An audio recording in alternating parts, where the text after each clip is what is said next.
As Axio points out, Trump's legal team claims the president cannot obstruct justice, but notes that the one thing everyone agrees on is that the House of Representatives, with its impeachment power, alone decides what is cause for removal from office. For now, at least, the House is run by Republicans. Well, that's consoling. Anyway, the first article of impeachment against Richard Nixon, for example, which passed the House Judiciary Committee, charged that the president was in violation of his constitutional duty to take care that the laws be faithfully executed, has prevented, obstructed, and impeded the administration of justice. Similarly, the third article of impeachment against President Bill Clinton said he has prevented, obstructed, and impeded the administration of justice. From where I'm joined by Ezra Klein, editor-at-large for Vox.com, who recently wrote a great article, The Case for Normalizing Impeachment. And, of course, Republican strategist John Feehery. I want to get to 3 points in the next 5 minutes. One is, can we all agree that obstruction of justice has to be impeachable? Because if a president can do anything he wants with the justice system, he's basically he's an emperor if he can just ignore the law. Is that all? We can agree on that? I think so, yeah. Okay, John? Obstruction of justice should be enough. Impeachment is a political matter. But obstruction of justice... Well, that's for the politicians to decide. I mean, it's a political matter. Suppose it's proven that there's obstruction. Well, then that's a good case to make. You have to make it to the politicians. I mean, that's a political case. They have the right to ignore it. They have the right to ignore it. They do. Okay, I thought we were going to get somewhere here. Especially in the Senate. I'm just saying from a practical perspective. No, I'm older than you guys, and we've been arguing what high crimes and misdemeanors means since I was born, practically. You, in your article, say basically it's not a legal term. It's a political judgment, like in the British House of Commons. It's a no-confidence vote. If you don't like this government, if you don't like this prime minister, you want to get rid of him, you vote no confidence. Yeah, I wouldn't say that high crimes and misdemeanors is meant to be like a no confidence vote, but it's not legal either. So James Madison talks about impeaching a president potentially for capriciously firing executive branch officials. The first federal official ever impeached, Judge John Pickering, is impeached. Was that Marbury? I'm sorry? Was that Marbury? No. I think that was just in Federalist Papers. Okay. But the first judge ever impeached is just impeached because he's ranting at people from the bench. He's demented, and that's also under high crimes and misdemeanors standard. So it's very clear that they mean, if you talk to constitutional scholars, something like breach of public trust. Yeah. And the problem is, as John says, we actually do have to define that for ourselves. Do you think we underuse it? I do think we underuse it. Okay, which president? I think we are too afraid to talk about it even. We've had, 45 presidents. How many of them do you think should have been impeached? Or certainly were worthy of impeachment? More than between 0 and 1, depending on how you count Nixon. Well, we already had 2.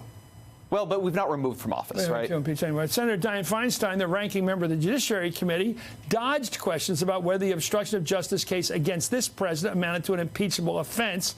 However, she went on to say this. The concern rises with the day.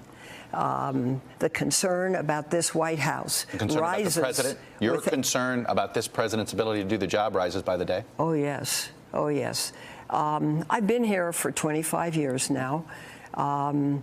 There is a kind of instability, unpredictability. It's one issue after the other. Do you believe it's time to think about getting him out of office? I believe it's time for us to finish our investigation. Okay. And I don't want to bias any part of the investigation with premature thinking. Suppose, John, we had a president who, instead of being a normal president, got up every morning around 6, read the papers, and started going crazy. Started attacking everybody he doesn't like, every institution he doesn't like, pretty much like Groundhog Day in the movie, just over and over and over again. And every day's the same. Instead of doing anything different or growing in the office or learning or taking it seriously, every morning it's personal between him and someone like Comey or Hillary Clinton. He's ranting about these people who are coming at him. Do you think that kind of president should be impeached? That kind of president. The question is, can you impeach a president for bad tweets? Consistently bad tweets. And I don't think you can, depending on, unless there's... But that's the way it communicates with I also think that's the way it communicates with Earth. It's a political judgment. Now, some people from the get-go have wanted to impeach this president from the very beginning of when he got elected. And so it hasn't really evolved from that. Now, Republicans are not going to impeach Donald Trump. Democrats were not going to impeach Bill Clinton. And so that's a political judgment. Now, if things get so bad, if the country gets so bad, if the vast middle of the country decides that Donald Trump is completely incompetent and the country is going down the ditch, that's a different thing. But that's not what's happening right now. Now we have a political struggle within Washington, D.C. People who wanted him to be impeached since he got elected still wanted him to be impeached. Why was Clinton impeached? He was of sound-minded body. He made a mistake, and he covered it up, but he was of sound-minded body. Republicans made the judgment that he lied under oath and should have been impeached for that. Well, he did. And they also why did they say that was enough to kick him out? Why was that enough to kick him out? They made the decision that impeachment was a higher form of censure. And they also knew. No, they put him up for conviction. They knew that they had no chance of removing him from office. The Senate was never going to convict him. They knew that, huh? Did you think they knew that? I thought he might. I thought he might be convicted. But I think this is a bigger issue. We do get to decide. But give me some presidents should have been impeached. No, I'm not going to go backwards. We have a president right now. Should Donald Trump control nuclear weapons?